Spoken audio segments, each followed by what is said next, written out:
everybody, and welcome in to Blue Jays today. Half of us coming from the boat. It's kind of like the sweet life of Adam Peddle right now, which is kind of fun. I mean, this is a new thing for us, so I apologize in advance to anybody that's watching this live that may incur any technical difficulties. Keep in mind, half of us is quite literally on the oceans of British Columbia right now. Yeah, it's crazy. And also, too, to throw out there, you know, obviously, boys, we're having some fun. I'm at a bachelor party. The whole circuit blew in the boat, and right now we're floating in the water. I've got no power, so I'm running off all the battery I saved up, so it should be an interesting one. So apologies again if there's any technical difficulties. Yeah, and just let us know in the chat if there is any issues at all. But welcome in to the 74 legends that are here right now. Jen Smith, Alexander, and B. Calk right now.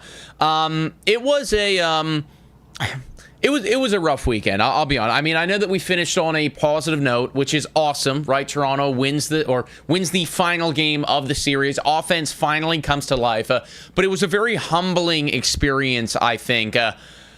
Seeing the Toronto Blue Jays in those first two games go up against a team that is undeniably, I think at this point, better than us. And it could not have happened at, I suppose, a worse time, because right now, as it stands today, here are the standings. Adam, you can see that? I can't, but I believe you. Okay, well, we'll fix that momentarily. But here are the standings, everybody. And the Toronto Blue Jays are still there at first in their division. But the New York Yankees are chomping at the bit. They're 3 games back. The Boston Red Sox are 3.5 games back right now. I just want that understanding to be the umbrella of everything that we talk about today in this show, in this podcast, is that the time is now. The urgency needs to be there. Toronto, whilst they have a lead, it is a lead that could, evaporate over the course of one series. So it is crunch time right now, dude. Thoughts on the Toronto Blue Jays right now, being only 3 games up of the New York Yankees? Hey, it's going to be meaningful September baseball. We were talking literally last week that, we're going to be cruising into September, but honestly, it's AL East or win or bust for me, and the Yankees are getting hot. I know they got an easy schedule coming up. Same with the Red Sox, too. They've also won 7 of their last 10. So, look, the Blue Jays have one of the harder schedules, and unfortunately for them, they got to be at their best ball right now, and right now they're not. So I'm a little bit uncomfortable, to be honest with you. And look, they've got to lock in. The bullpen's been a big problem for them. If they don't lock in now, we could let that lead slip, and I'm really nervous for that New York series coming up this weekend, and then the Boston one on the final week, Nick.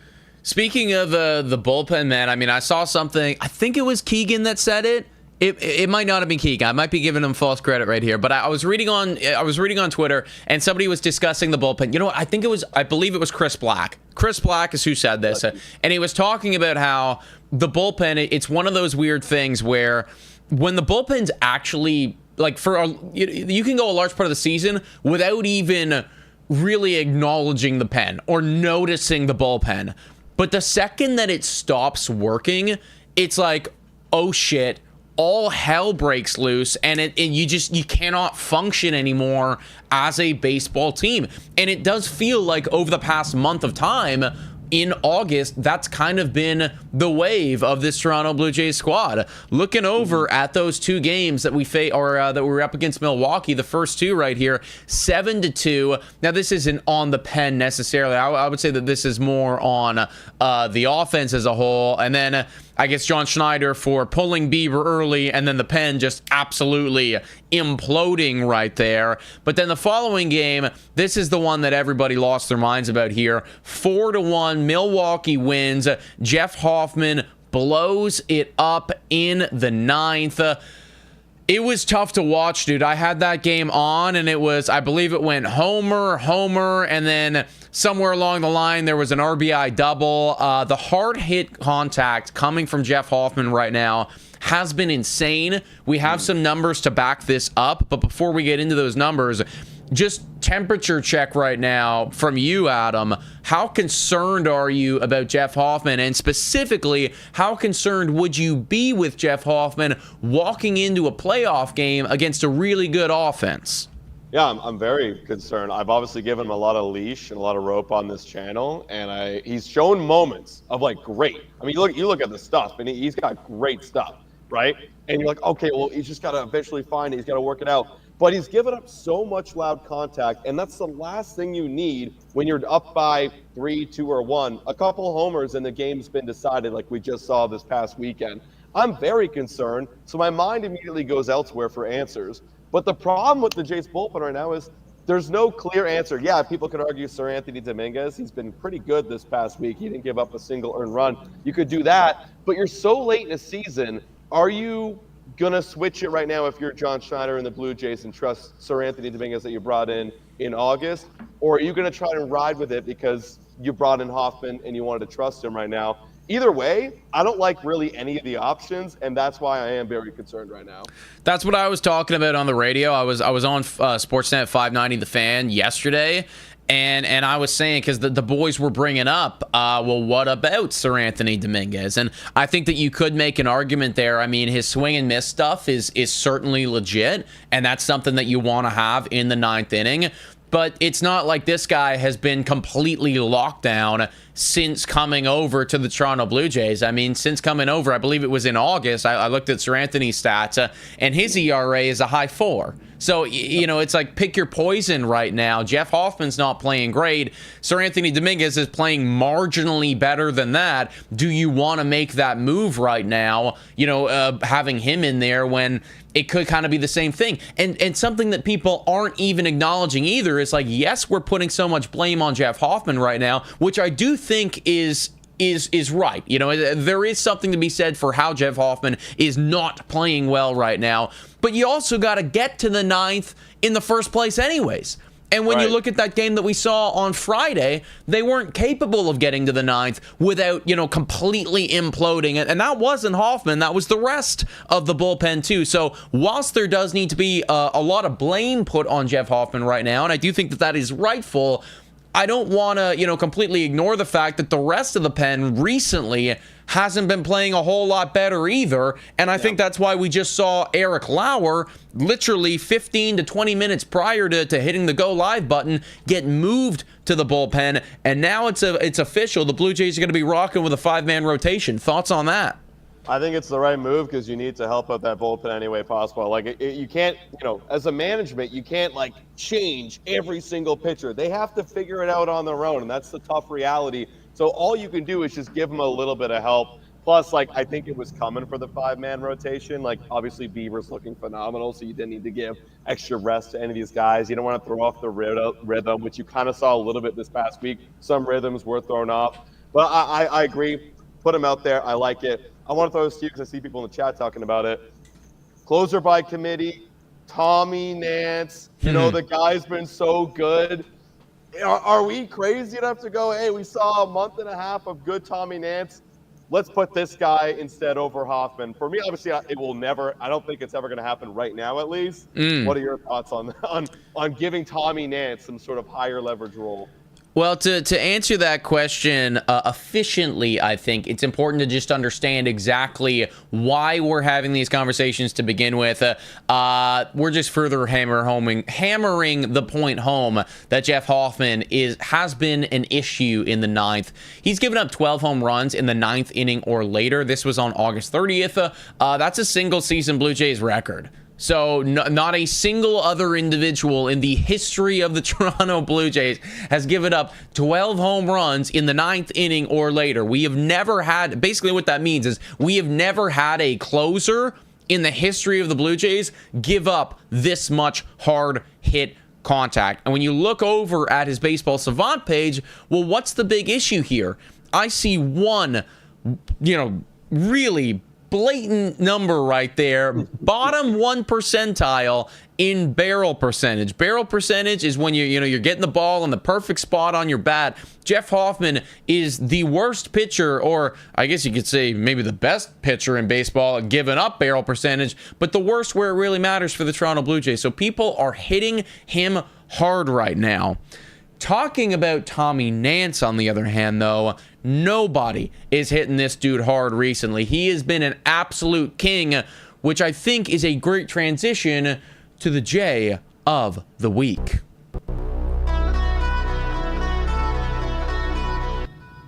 Wow, it's Tommy Nance, everybody. Woo! Tommy Nance. Let's go, folks. I mean, dude, Tommy Nance has actually been a legitimate stud right now. I'm actually just pulling up his numbers as we speak. So keep looking at this beautiful image of Tommy Nance while I talk over this. But, you know, you were kind of joking around the other day about how, yeah, I mean, maybe Tommy Nance could be the guy for the Toronto Blue Jays. I mean, you might be onto something, dude, because look at this. He's got a 0.82 ERA and a whip of 0.864 over 22 innings. It is absolutely absurd and ridiculous for me to sit here on September 1st and even flirt with the idea that 34-year-old Tommy Nance could be, you know, not only just a high leverage guy for us, but maybe put in there to save some games every now and again. But you cannot argue with a 0.82 ERA. And also something that's not, you know, in these numbers is the fact that he was thrown into some tough situations this week and he pitched his way out of that, and it was still a 0 on the scorecard. Yeah, for me, like, obviously going and saying Tommy Nance is a closer might be a little bit of an overreaction. Like, everyone has great months, everyone has bad months, right? But, like, Tommy Nance in high leverage, you have to put him there because, like, who the hell else are you going to put there? Like, you know what I mean? J of the week, everybody. Yeah, sorry, guys, sorry. It happens all the time. But, like, no, I mean, I like Tommy Nance a lot. I like what I'm seeing from him. But, again, to go as far as say, oh, this guy's got to be the closer of the Jays is actually ludicrous. He's going to be in some high leverage roles for sure. Yeah.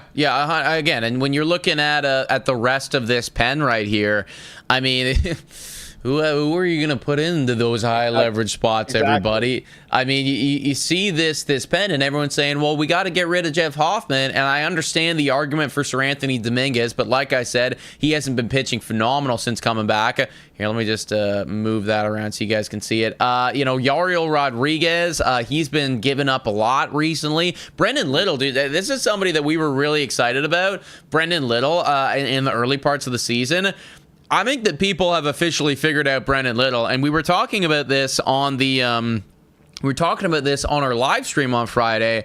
The strategy with Brendan Little is so abundantly clear, and I related it a little bit to Cavan Biggio. When Cavan Biggio first came up to the show, everyone was like, oh my gosh, this guy's an incredible baseball player. His eye is insane. But then as time went on, pitchers realized they saw the book on Cavan Biggio was, okay, his eye is really good, but it's actually partly because he doesn't swing the bat. He's not attacking any pitches. Exactly. And it's if we actually just put the ball in the zone, he's going to get out. And it's similar in the sense to Brendan Little, where at the beginning, everyone's like, oh my gosh, his swing and miss, his chase rate, his everything, it's insane.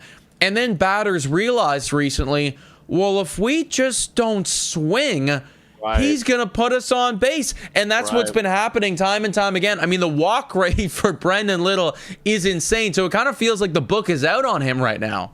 Yeah, he's got to, honestly, for me, again, I don't know Brendan Little's stuff like he knows his stuff, but I feel like he's got to establish more of that cutter.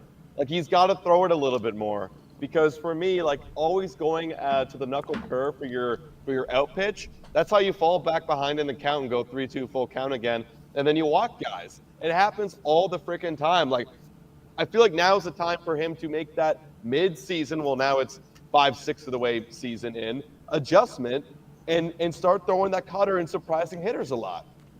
Yeah, 100%, dude. I mean, whatever he needs to do to attack the zone more, I think is crucial, because it's abundantly clear that at this current juncture in time, hitters have figured him out, and Little will walk you, Little will put you on base if you just stand there and you don't swing. I mean, literally the arch enemy of somebody like a Brendan Little is a Cavan Biggio, who will just take pitches all the way because he knows that that Brandon Little is not gonna throw you strikes. So that's the adjustment that Brandon Little needs to make right now, because putting him out there and then just watching him walk the bases loaded, it's not a good look anymore.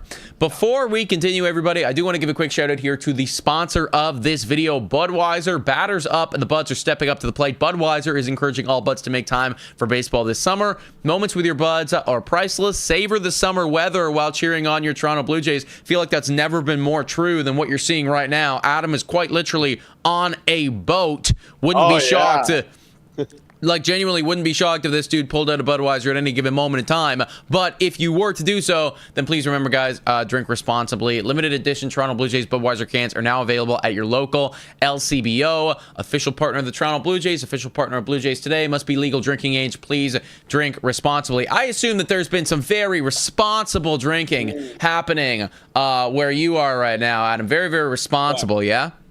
Actually, I'm not gonna lie. I actually was pretty responsible last night, because again, I'm in BC, so we always shoot it at noon or Eastern Standard Time. It's 9 a.m. right now for me. Mm-hmm. That's kind of early. I had to get up super early this morning, and I got up at 5 a.m. because we were originally gonna do our other show. So you know what? I was responsible, Nick. Right. Yes. Yeah. You definitely were responsible. The other gentleman on the boat? Not gonna comment. Not gonna comment. Yeah, fair enough. Fair enough. But shout out to Budweiser, everybody. Let's just take a quick look here at that final game that the Blue Jays had here. 8-4 win. Needed to see it. Lineup through and through. Springer, Unk. How many times are we going to talk about how incredible George Springer is this year? It will never cease to amaze me what we are witnessing from him. The fact that his slash line is effectively the same slash line as Josh Donaldson's MVP year. Wild stuff. Addison Barcia got himself 2 hits, which you love to see, because I mean, he was going through something pretty major for kind of 2 to 3 weeks prior to this week. So to see him get back into the swing of things is very, very good. And then honestly, a major credit here needs to go to the bottom of the lineup. Nathan Lucas 2 hits, Ernie Clement 2 hits, Jimenez with a hit, Heineman with a hit, and then Miles Straw with 2 hits as well. And I just want to highlight how good the bottom of the lineup has been here. I want to say that this is the David Popkins effect, and I want to hear your thoughts on that too. Yeah. But the Blue Jays, 7 through 9 this season, so their 7th hitter, their 8th hitter, their 9th hitter. In years prior, we looked at those hitters as just being complete dead spots, and we're like, all right, bring me back to the top of the lineup. That is not the case at all this season. They are first in MLB in average. They are first in MLB in on-base percentage. They are 4th in MLB in OPS, and they have the lowest strikeout rate. So they are not making it easy on any pitcher who is thinking to themselves, oh, well, we got the 7, 8, 9 hitter. This should be an easy inning. That's just not the case at all. The bottom of the lineup continues to come up clutch, and I feel like it's got to be the David Popkins effect for me anyways. Yeah, and also the effect of having a really deep lineup could be a bit of both worlds right there. Like, we are really, truly seeing this year how deep our lineup is. I made a video, I don't know if this still holds today, but we have the most guys with an OPS plus over 100 in all of MLB. Again, like, when you have great depth, of course your 7, 8, 9 is going to be popping off and being better than other 7, 8, 9s. You know what I mean? So just a credit to those guys for not accepting who they were before. Like, I even think about Miles Straw, who had a great game yesterday. Miles Straw, who, you know, coming into the season, he started to find himself a little bit, be more aggressive and be less defensive. And you're seeing that right now. He's not allowing himself to be just a defensive Gold Glover. He's allowing himself to be a threat at the plate. And I respect that a lot. And a lot of the guys take that mentality. Yeah. I genuinely could not agree more with that. To see Miles Straw, because again, when Miles Straw came over here, we were thinking that this was a complete and utter waste of money. And at the time, it was, well, we're doing this to get Roki. And then when they didn't get Roki, it was like, well, Miles Straw, damn, you know, why do we have this guy on the team right now? We got to pay this guy how much money? We're picking up this guy's bar tab? Are you kidding me? Like, that was quite literally not only just a throw-in piece, but it was actually like a hardcore negative that everyone in Toronto Blue Jays land was looking at and going, Ross, you idiot, how could you do this? So the fact that he's actually played this much of a pivotal role is really miraculous, and honestly, like, huge tip of the cap there to Mr. Miles Straw. Huge tip of the tap here to Ann Beacock, who just sent one Blue Jays Today membership to Real Deal Prime. So thank you very much, everybody, for tuning in right now. Like I said, I know it's not our usual setup, but we appreciate the 200 people that are watching right now. We'll be live, or at least I will be live for the game tomorrow night. We're going to have Scott from the Walk Off Podcast come in. It's going to be a great time. If you haven't already done so, please hit that like, smash that subscribe button, guys. We appreciate you guys endlessly. Speaking, also have a fun update. Oh, sorry to cut you off, Nick. No, go ahead, Adam. What were you going to say? The battle of doing, separate things. We have power now. I see that we have power, so I can keep going. Hey, let's go. This is a great update. All right, yeah. Great updates have been flying into the Toronto Blue Jays. Other than the win losses that have been happening right now, there have been some pretty good updates on the roster. I want to hear your thoughts on this one right now, man. IKF. Coming back to the Toronto Blue Jays, man. He's here. All right. I remember that there was never, there definitely was not a bigger hater of IKF initially getting signed by the Blue Jays, last year, than Mr. Adam Peddle right here. His voice was loud. He was not happy with that signing at all. And then Isiah Kiner-Falefa honestly went on to prove myself wrong, proved you wrong, proved a lot of people wrong. And the fact that they were able to flip that guy and get anything in return was truly just a great job by Ross Atkins as a whole. He has been picked up. He is active and on the roster today. So he was picked up and then immediately brought on. IKF coming onto this team. We were just talking about how the hitters 7 through 9 have been so good this season. Do you think that IKF brings anything to this team? Yeah, it's funny. I mean, you were bringing up his stats before, and you're like, well, IKF is being IKF right now this season, and that's the best way to describe it. A mid to low 600 OPS, decent batting average, right? Gives you a glove, can play multiple positions.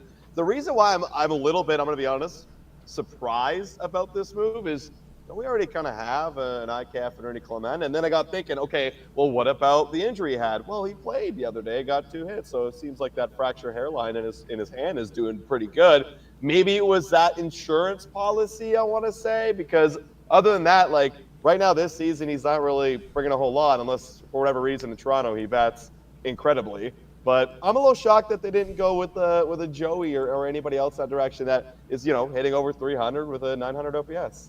So I'm looking right now at Isiah Kiner-Falefa, and in August he was batting .261 and had an OPS of .619. So it's not like he's going crazy. I mean, again, .261 batting average from a guy that is, let's face it, going to be batting 7, 8, or 9 for you. That's okay, but you're getting zero power from the guy at all, and his on-base percentage is only like, 17 points higher than his batting average, so he's not taking any walks either. One thing that I did see, which I don't know if this plays into this at all, or maybe they just want the veteranship from IKF, but Joey Loperfido, since being down with Buffalo, has not been playing well at all. I think he's got a batting average around 130.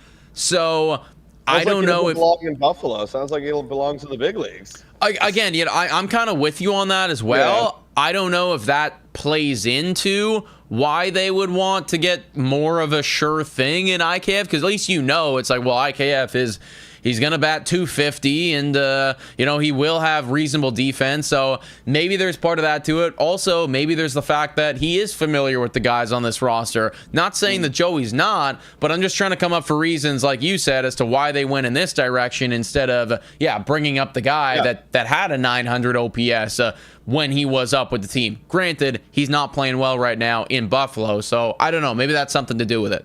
Yeah, again, like my mentality, maybe they were thinking, what if Ernie's fracture hairline bugs him? But obviously they made the move before he went 2 for 4 yesterday and was started in the lineup. So maybe they were thinking that because, he's basically an Ernie Clement type player in terms of his positioning.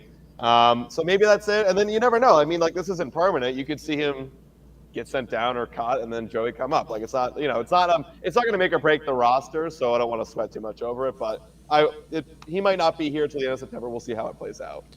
Yeah, I mean, ultimately, I do think that, having IKF is better than not having IKF. And I think that I don't want to get too hard on the move of bringing in Isiah Kiner-Falefa, because the last time that we did this, he proved us wildly wrong. And I do think that maybe there's something about Isiah Kiner-Falefa where, hey, like, he just plays well in Toronto, or the guys in Toronto, like, maybe he likes John Schneider a lot. Maybe John Schneider likes him a lot. He probably does. So there's got to be some type of camaraderie there, and some reason as to why they went in that direction. Also, the fact that you could just claim him is pretty nice. Yeah. So I think that definitely played into it. Like, Ross cooked. He got McAdoo for free and then got IKF back for cheaper. Exactly. Is that who they got for IKF? It was McAdoo? It was McAdoo. Yeah. I was trying to think as to who it was that we traded IKF for away in the first place. But either way, Isiah Kiner-Falefa, he is on this team right now, and he is active today. He's not in the starting lineup for today, but it's not impossible that you see Isiah Kiner-Falefa come in off the bench, or a defensive replacement, or something along those lines. Maybe even a pinch runner. I forget how he ran, but I feel like he's got to be able to run decently well. But those are our thoughts on Isiah Kiner-Falefa. Before we move on, I do want to give a quick shout out to the other sponsor of this video, everybody. Pizza. You got to try Pizza's new chicken tenders today, made with 100% Canadian farm-raised chicken and cooked to crispy golden perfection. Try them dip or sauced up. They got a bunch of cool new sauces: mango, pineapple, chili crisp, chimichurri ranch, and sweet spicy gangbang. This coming Friday, I'm going to be live for the game. We'll be doing our pizza watch party.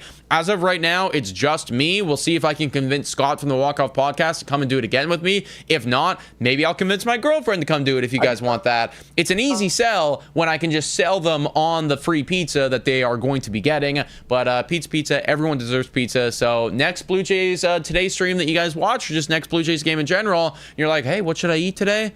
Maybe go try some pizza. Let's move on and talk about Mr. Anthony Santander, everybody. I saw people in the chat saying, have we talked about this yet? No, we have not. Anthony Santander, about a month ago, I was thinking that this was done. This was dusted. He was cooked.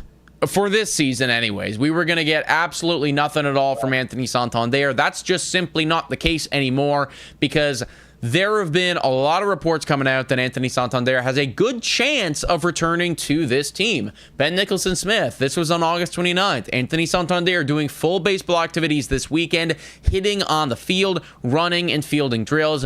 He'll travel with the Jays to Cincinnati, after which the hope is he would begin a rehab assignment next weekend. Jays hope he can return later in September. So he'll be with the team right now in Cincinnati, and then this following weekend, potentially going to be starting his rehab stint, and then after that, I mean, it could be 1-2 weeks, and it's like, bang, there's Anthony Santander right before playoffs. Apparently, the Blue Jays have him doing everything, so yeah, he's ramping up. This is the first, I guess, really positive thing that we've heard from Anthony Santander, because for the longest time, he hadn't been swinging the baseball bat.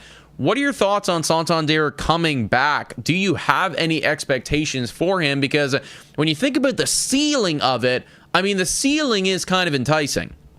Yeah, it is super enticing. We talked about this before. I'm kind of in the same mentality when it comes to Anthony Santander, that, hey, look, if he starts a rehab assignment and it's a week, he pops a couple homers, which is what you want to get from Anthony Santander. A couple extra homers in the postseason could go a long way. That could be a make or break difference in a series with competitive pitching that we saw this past week against the Milwaukee Brewers. If he's starting to pop a couple, well, think about just for the time being right now, that 27th man is IKF. Would you want to take a flyer on an Anthony Santander that might help you in the postseason offensively? You know, instead of an IKF right now, that could just be a defensive replacement and matchup for John Schneider. For me, that's enticing. I would rather have the Anthony Santander option. And again, like, he doesn't have to bat in the 3-4 spot that he was earlier in the year. He can go back down in that 7 spot, because we have a solid top 6 right now, and just take the pressure off him to produce. Yeah, I genuinely think that, and I'm looking at James' comment right here saying Santander is a guy who could change the game with one swing. I agree. And that's the upside that you're hoping for. I can't promise that you're going to get that upside, but Anthony Santander coming back to this team in September, if he actually has it, then you're talking about a 44 home run hitter just being injected into this lineup. There's not a lot of other playoff teams that can say that, where it's like, oh yeah, we just got our guy back. It's like, oh, if it's as if the Seattle Mariners lost Eugenio Suarez and then right before playoffs got him back. Or the Yankees didn't have Aaron Judge and then right before playoffs got him back. Now, of course, these individuals need to be playing at the caliber that you hope they would play at. So we need to see Anthony Santander actually perform at the level that, you know, we've come to expect in his time in MLB. But I think back to our Max Scherzer interview, and I think about how he was talking about his health and his thumb. And the second that he got healthy, it was like, bang, there's Max Scherzer again. Didn't miss it. This looks like, you know, didn't miss a beat, Max Scherzer.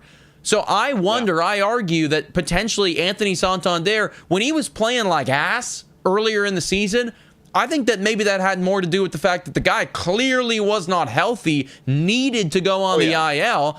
And if he is to come back at this point fully healthy, maybe you do see that 44 home run guy finally with the Toronto Blue Jays.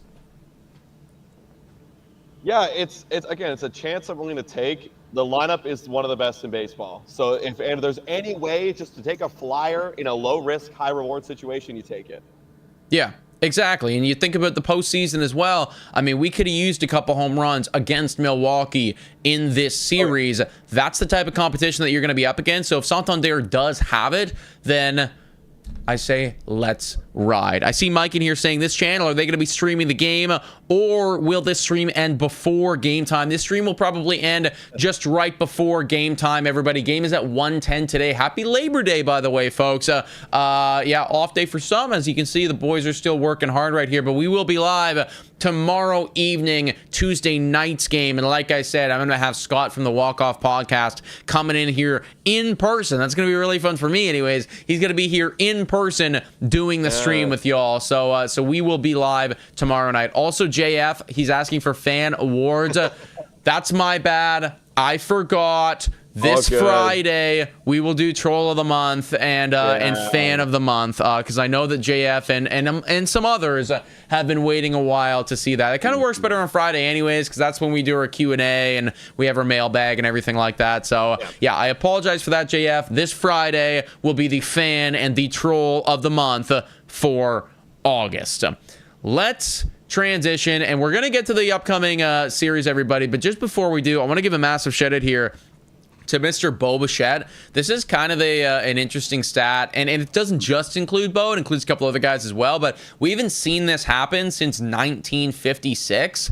Bo Bichette, Francisco Lindor, and Trey Turner all have at least 40 hits, 20 runs, and 15 RBIs this month. That's the month of August, everybody. The last time a trio of primary MLB shortstops each reached those marks in the same calendar month was in July 1956. And Bo Bichette in the month of August, everybody, he has an OPS of 948 and a batting average of 367. And in the month of July, he's pretty much there as well. So ever since July turned around, Bo Bichette has been one of the best players in all of baseball. I don't want us to forget that. And I also don't want us to take this for granted, because as much as I think and I hope that the Toronto Blue Jays will be capable of signing Bo Bichette back long term, it's not impossible that this is the last month that we ever see Bo Bichette in a Blue Jays uniform. I know, that's scary. I hated saying it, but I just want to make you guys aware that this could be the end of Bo Bichette as a Blue Jay. That's not me trying to clickbait you or trigger warn you or anything like that. That's just me saying that enjoy this while you have it, because like he's batting over 350 these last 2 months with an OPS over 940. He's been one of the best players in baseball, and yeah, this could be the last month that we have Bo Bichette in a Blue Jays uniform. So just enjoy it, folks. Away, he's could be gone. Sorry, you were lagging there, Adam. Say that one more time. Basically, just it's a funny topic, because it's like, oh, Bo Bichette, amazing. Also, guys, get ready, he could be gone. Which is true. Which is true. You know what I mean? It's like that is possible. I just want us all to appreciate what we have. You know, it's like, appreciate what we have. And Beacock saying, you're wrong, Nick. Rogers will step up. I started off that whole thing by saying, I think and I hope that they will get him back. So let's not forget that Nick Paleolog said that off of the top. I'm just saying there is obviously greater than a 10% chance that he will be with another team next year. I don't want it to happen. I want to see him here forever. I want him and Vladdy to win multiple rings together and have multiple banners, and the statue of both of them will be incredible. But he's been playing great. I don't want us to take it for granted because he is a phenomenal player. Yeah, well, why don't we win with him right now? And we got to win this series right now because there's going to get a lot harder than the Reds after this. You're absolutely right, man. Looking over and ahead at this series tonight, or today in, I guess, half an hour, you got Chris Bassitt up against Mr. Hunter Green. Now, this lineup has been released. Let me see if I can refresh this, and it will come in. I think it should, because they did. Yeah, okay, there it is. So, the lineups are out right now. You got Springer, Barger, Guerrero, Bichette, Varsho, Kirk, Lucas, Clement, Jimenez. So, no IKF, like we said, but pretty much an A lineup here for the Toronto Blue Jays. They are up against Mr. Hunter Green, though, and Hunter Green has been really good this season. He's got a 2.81 ERA. Looking at his last few games here, let me bring up his game log so we can see if he's been cooking or stumbling. The last outing, granted, it was against the Dodgers. He gave up 3 earned runs in 5 innings, so not his best outing ever. But prior to that, it was quality start, and that's when he came back off of the injured list. So he hasn't been here for too long, but he has still been pretty good. Thoughts on this game? Hunter Green, Chris Bassitt, where are we at? Adam? And he's gone. And there goes Adam Peddle, everybody. All right, I figured that would happen at some point or another. So let me just see if I can flash over here and get you guys just me. Wow, he just dipped without saying anything, eh, folks? Oh, he's back. Okay, hold up. Where the hell would you be at this point? You would be in there, and then... Welcome back. Welcome back. Yeah, it lost service. I'm in the middle of a lake, so it will happen. Okay, yeah. All good. I actually didn't even notice because I was just talking. Like I noticed it the last second. So welcome back. I was just highlighting the game. It's Hunter Green, who's been very, very good, up against Chris Bassitt, who's been not as good. We are in Cincinnati. Thoughts on this ball game? Yeah, I know that Hunter Green's given up a few lately, but man, Bassett's been shaky, and we're away, which isn't his strength. So give me the L tonight. Sorry, guys, not so happy Labor Day. I'll be watching, but I hope that we can win. But I don't think it's a good matchup. Yeah, I'm looking at this one too, man. I think if the Jays are gonna win this one, it has to be the offense. Like Bassett's outings haven't been, in my opinion, as bad as some of them should. And that's me being like a complete critic and cynic or whatever, but his stuff just hasn't looked great to me. And I think that eventually it's going to catch up to him. I mean, it has been catching up to him, just not as much as I think it should. And Hunter Green's really good at pitching. So I do think that Toronto will lose this first game. I hope that we can keep it close at least, but I got a feeling that Bassitt, even if Bassitt does good, what is that bullpen going to do? I keep forgetting about the goddamn bullpen. That's the problem. Yeah, give me the Reds. Give me the Reds in this one for game 1. Game 2, though, you got Jose Barrios up against Lodolo. He's got a 3.22 ERA. Taking a look at his game logs. Recently, everybody, he has been... had a bad outing against the LA Dodgers, but then prior to that, good outing. He had a very, very good month of July, and then, he had a really bad outing against August 27th. It looked like he was away for a little bit, too, so maybe a little injured there in August. Thoughts on this second game, Jose, up against Lodolo? It's tough, man. Like, basically, when I'm predicting the Jays nowadays, I need us to score 5 runs.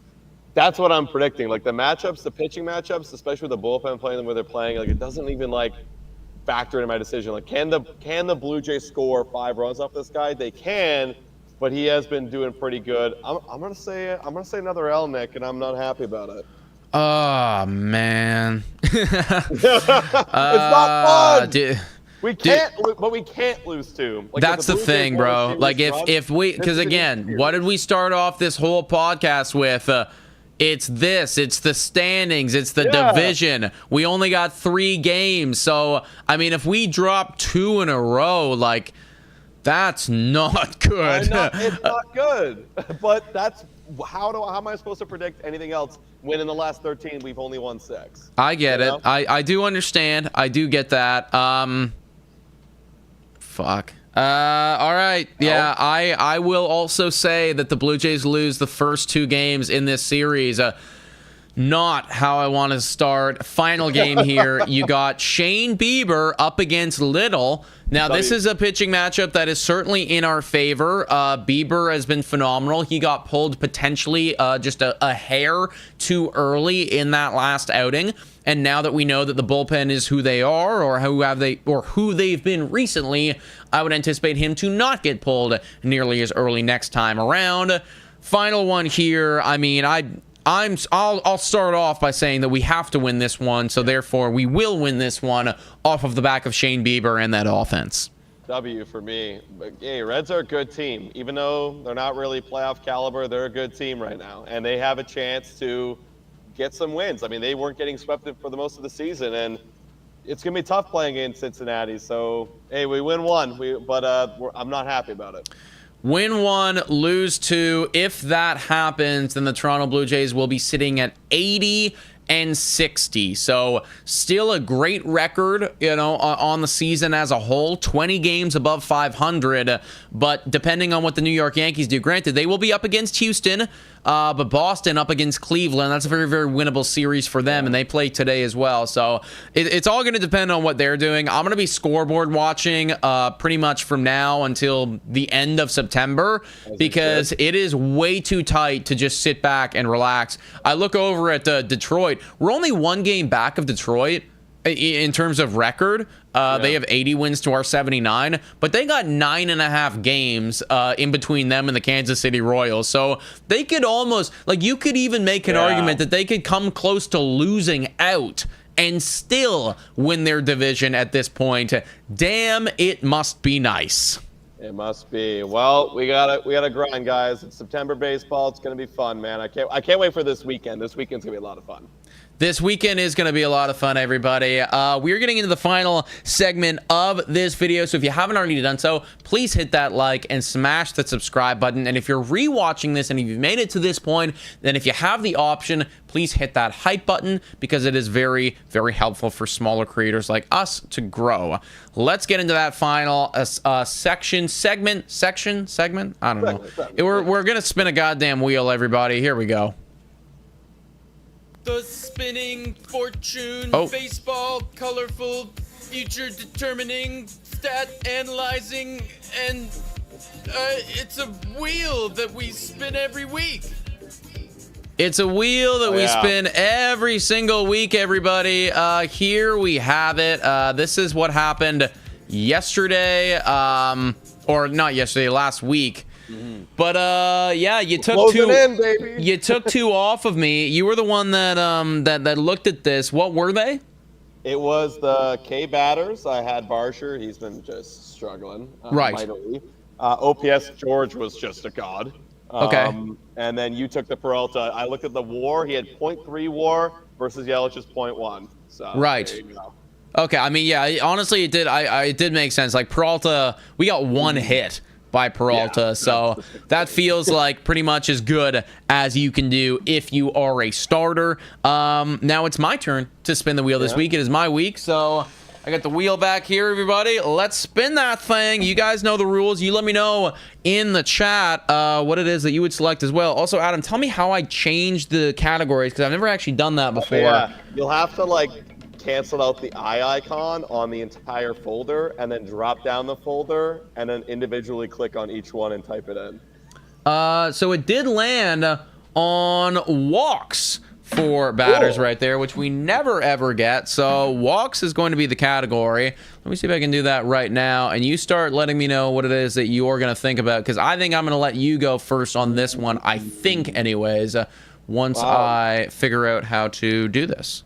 Not a lot of walk from the boys recently. Last week, literally Guerrero led with 2. Last 15, Kirk's been walking a decent amount. Vlad is getting kind of cold, which sucks. I guess I'll take my guy Vlad, who gets a shitload of walks this year, so give me Vlad.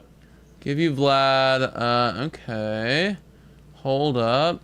So, I just did that, and then how the hell do you... Is it under you? It's under like wheel bar text or something like that. Yeah. And then there's like 9 different text options, and you can like put them in and double click them. Okay. George, Sweet. if I count as walk, unfortunately it doesn't, Mom. So I'm having a hard time figuring out, everybody, how to actively change the, because I can just change walks. I can't actually change anything else for whatever reason. Interesting. But just understand that that's what it's going to be. So you picked Vlad for walks. I'm going to pick George Springer because I think that people are going to be walking him significantly more as he is. Yeah, Atlanta saying George, hit by pitch counts as a walk. I don't think it does, Atlanta, even though I wish it did.